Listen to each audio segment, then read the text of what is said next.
संस्कृत मध्ये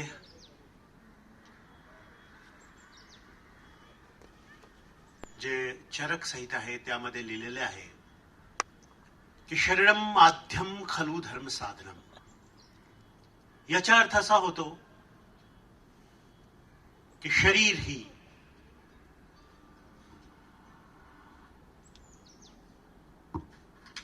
हमारे सभी कर्तव्यों को पूरा करने का प्रथम और प्रधान साधन है. ज्या काळात चरक संहिता लिहिली गेली त्या काळात धर्म म्हणजे हिंदू, मुस्लिम, ख्रिस्ती, सिख, ईसाई, बौद्ध, जैन अशा प्रकारचे धर्मची वर्गवारी नव्हती. त्या काळात धर्म म्हणजे ड्यूटी, कर्तव्य, आणि तुम्ही तुमचे सर्व प्रकारचे कर्तव्य तेव्हाच योग्य रीतीने पार पाडू शकतात, मोस्ट एफिशियंटली पार पाडू शकतात जेव्हा तुमची शारीरिक देहयष्टी सुदृढ आहे.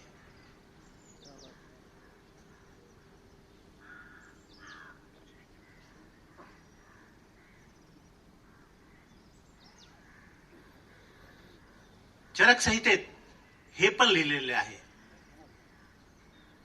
की शरीर, आत्मा, शरीर, इंद्रिय, सत्व, आत्मा संयोगो. याचा अर्थ काय? याचा अर्थ असा होतो की शरीर अर्थात बॉडी, इंद्रिय अर्थात जे पंचेंद्रिय आहे आपले, घ्राणचे, टेस्टचे, स्वादचे,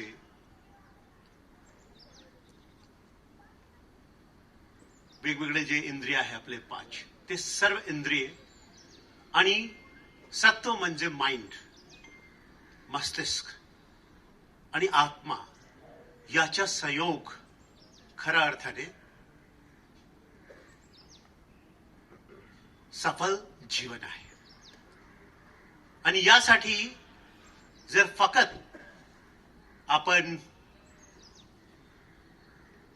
शिकलो किंवा फकत आपण काम करत राहिलो तर बर्न आउट सिंड्रोम क्रिएट होतात. म्हणजे तुम्ही कितीही वेळ द्याल त्या कामासाठी तेवढा आउटपुट तुम्हाला मिळणार नाही. उलट तुमचं आउटपुट कमी होत जाणार. एक सर्टेन तास नंतर, कुछ घंटों के बाद जो आपकी क्षमता है वो घटने लगती है. और इसलिए जरूरी है कि रिजुबिनेट होने के लिए हमें व्यायाम करना चाहिए, खेलना चाहिए.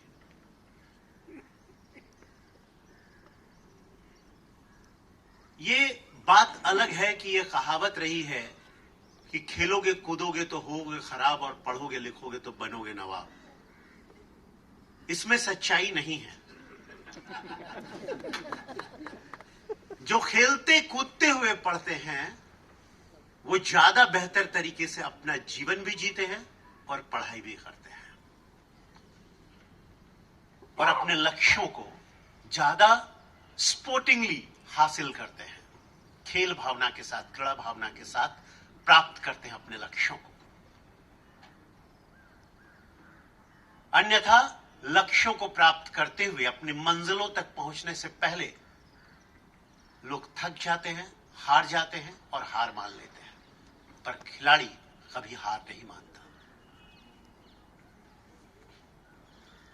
क्रीडापटू कधी हार मानत नाही. हे अत्यंत महत्वाचे आहे. आणि जे आपण धारण करतो तोच धर्म आहे. धार्यति इति धर्म. जो हम धारण करते हैं वही धर्म है.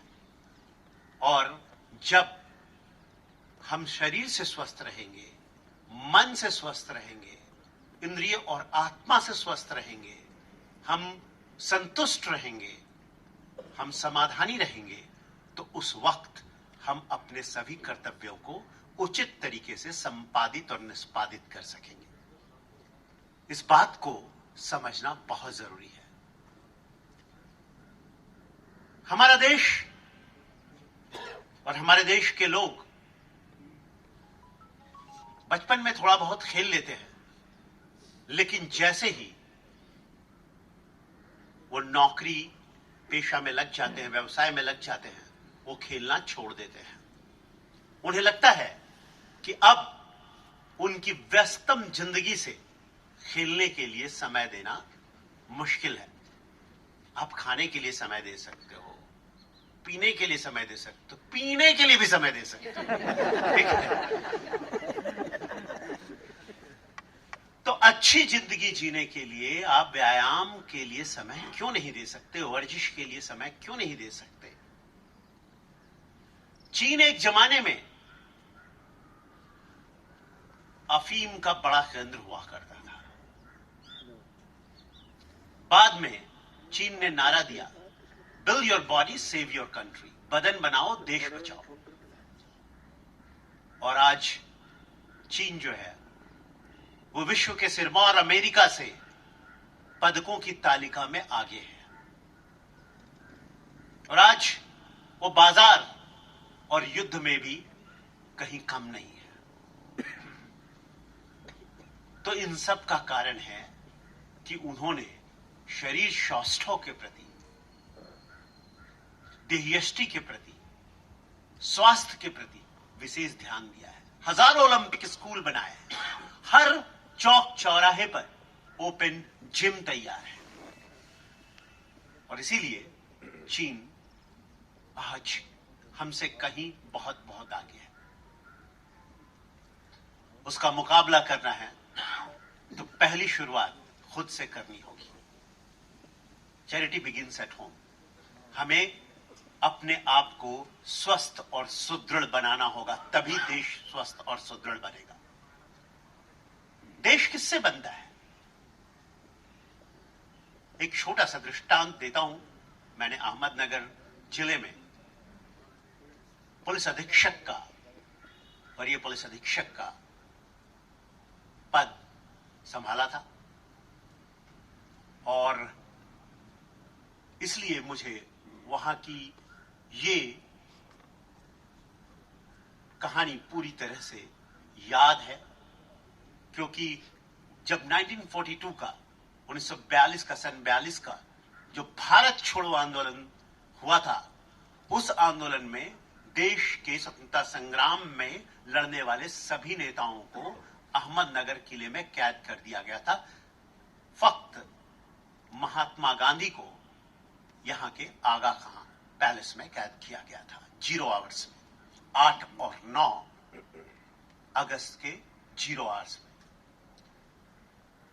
12 बजे रात को उठा लिया गया था। 2 साल तक वहां प्रसिद्ध स्वतंत्रता सेनानी बंद थे, और उसी दरमियान न चिट्ठी थी, न तार था, न टेलीफोन था, न गूगल था। उस समय के एक नेता थे जिनका नाम था पंडित जवाहरलाल नेहरू। उन्होंने एक पुस्तक लिखी, डिस्कवरी ऑफ इंडिया, भारत की खोज। और उसके इस पुस्तक का नाम, इस किताब का नाम उन्होंने डिस्कवरी ऑफ इंडिया क्यों रखा, इसके पीछे उन्होंने एक घटना बताई, एक वाकया बताया कि वो जहां भी जाते थे लोग नारे लगाते थे, भारत माता की जय, हिंदुस्तान जिंदाबाद, भारत अमर रहे। उन्होंने पूछा उस भीड़ से एक बार कि किस भारत माता के जय जयकार के नारे लगा रहे हो, कौन सा हिंदुस्तान के जिंदा रहने की शुभकामनाएं दे रहे हो, किसको कह रहे हो, किस इंडिया के लॉन्ग लाइफ की बात कर रहे हो। तब एक जाट सिख युवक खड़ा हुआ और उसने कहा कि मेरा जो जमीन का टुकड़ा है, जिसे मैं हल से जोतता हूं और उसमें अपने अनाज पैदा करके उस पैदावार से अपने परिवार को चलाता हूं, वो है मेरी भारत माता। लोगों ने तालियां बजाई, लेकिन पंडित जवाहरलाल नेहरू ने कहा, नहीं, आप गलत कह रहे हो। भारत माता को आपने खोजा नहीं है, ढूंढा नहीं है। देन दूसरा युवक खड़ा हुआ। उसने कहा, भारत माता न सिर्फ एक व्यक्ति का छोटा सा जमीन का टुकड़ा है, बल्कि भारत माता यहां के पठार, पहाड़, समंदर, ये पूरा प्रायद्वीप, ये विस्तृत मैदान, सब भारत माता है। फिर पंडित जवाहरलाल नेहरू मुस्कुराए और मंच से कहा, तुमने भी भारत माता को नहीं खोजा है। तब भीड़ से किसी ने पूछा, फिर भारत माता है क्या? तो उनका जवाब था, भारत माता is not a patch of land. Bharat Mata is neither a patch of land, nor it is its rivers, mountains, plateaus, oceans and broad fields. Bharat माता यहां के पठार, पहाड़, समंदर, जमीन का टुकड़ा तो नहीं ही है, ना ही यहां के पठार, पहाड़, समंदर, विस्तृत मैदान, ये भी नदियां, ये भी भारत माता नहीं है। फिर उन्होंने कहा, भारत माता is essentially those millions of people who lives in this country through centuries. Bharat माता यहां सदियों से रहने वाले वो करोड़ों लोग हैं जो यहां रहते आए हैं। This knowledge itself is a great discovery. यह ज्ञान अपने आप में एक बहुत बड़ी खोज है कि भारत माता किसी भौगोलिक व्याख्या का नाम नहीं है।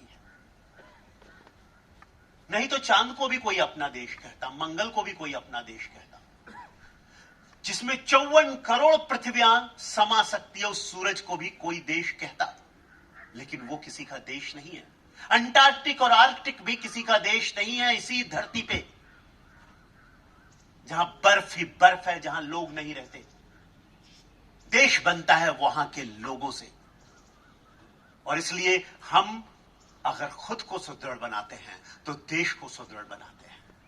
अगर हम एक दूसरे का सम्मान करते हैं तो देश का सम्मान करते हैं। हम एक दूसरे की सेवा करते हैं तो देश की सेवा करते हैं। And that's why I always appreciate Tatas.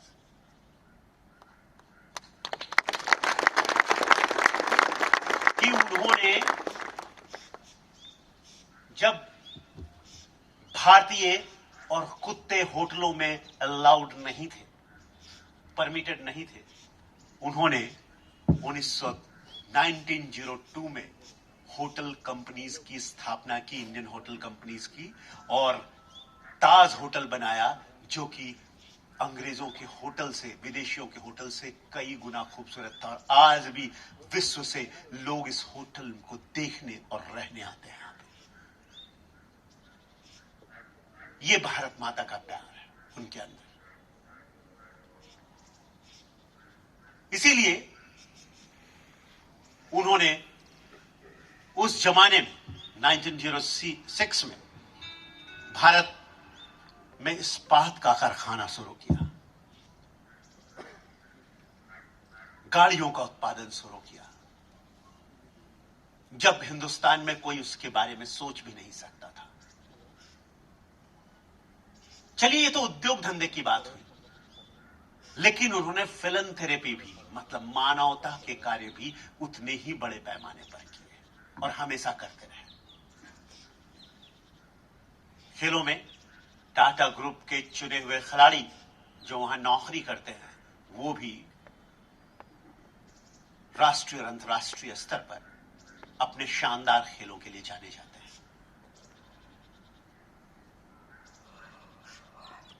26/11 की घटना आपको पता होगी।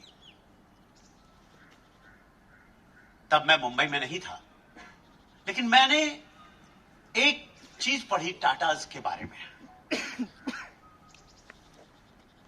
उनसे जब यह प्रश्न किया गया कि क्या कारण था कि बाकी जगह के लोग इधर उधर भाग गए, जैसे तूफान आता है, स्ट्रॉम आता है, तो बाकी पंछी जानवर इधर उधर भागते, तितर बितर हो जाते हैं, हेल्टर स्केल्टर, इधर उधर तितर बितर, अपने लिए संरक्षण की खोज में। जब फायरिंग हुई आतंकवादियों की, तो सब जगह लोग भाग रहे थे, लेकिन ताज होटल के अंदर का प्रत्येक कर्मचारी वहां आए हुए पैट्रन्स, मतलब जो ग्राहक थे, जो लोग रह रहे थे, उनको सुरक्षित करने में लगे हुए थे, लेकिन खुद उनको इंस्ट्रक्शन दे रहे थे, उनमें से एक भी नहीं भागा था। ताज होटल के शेफ जो कहते हैं, सेफ एंड सेकंड सेफ, उनको गोलियां लगी, उनके सामने से गोलियां निकली, लेकिन उन्होंने किचन के अंदर का जो बैक डोर था वहां से छुपा के लोगों को निकाला। आतंकवादी आए, उन पर गोलियां चलाई, लेकिन वो सामने खड़े रहे और उनको बाहर से वहां से निकाला। वो खुद निकल सकते थे, उनको बैकडोर रूट मालूम था किचन से होकर, लेकिन वो नहीं निकले, उन्होंने लोगों को निकाला। जब उनसे प्रश्न पूछा गया कि आपके रिक्रूटमेंट की पद्धति क्या है, बोले हम टैलेंट के आधार पर जरूर लेते हैं, लेकिन वो टैलेंट आखिरी नहीं होता है। हम उसके गांव, उसके घर, उसके शहर से ये जानकारी हासिल करते हैं कि उसके संबंध अपनी जड़ों से कैसी है, अपनी मिट्टी से कैसी है, अपने टीचर से कैसा है, अपने माता पिता से कैसा है, अपने भाई बहन से कैसा है। अगर वो उनसे आज भी जुड़ा हुआ है, इसका अर्थ वो टाटा में आने के बाद भी हमेशा जुड़ा रहेगा।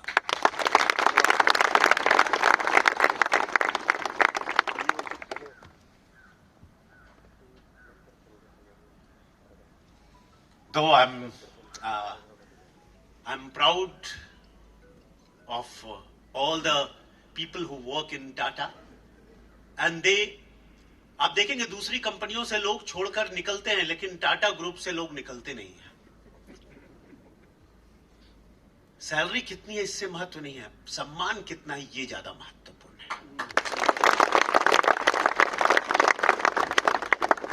आप सब लोगों को हमारी ढेर सारी शुभकामनाएं। आज जो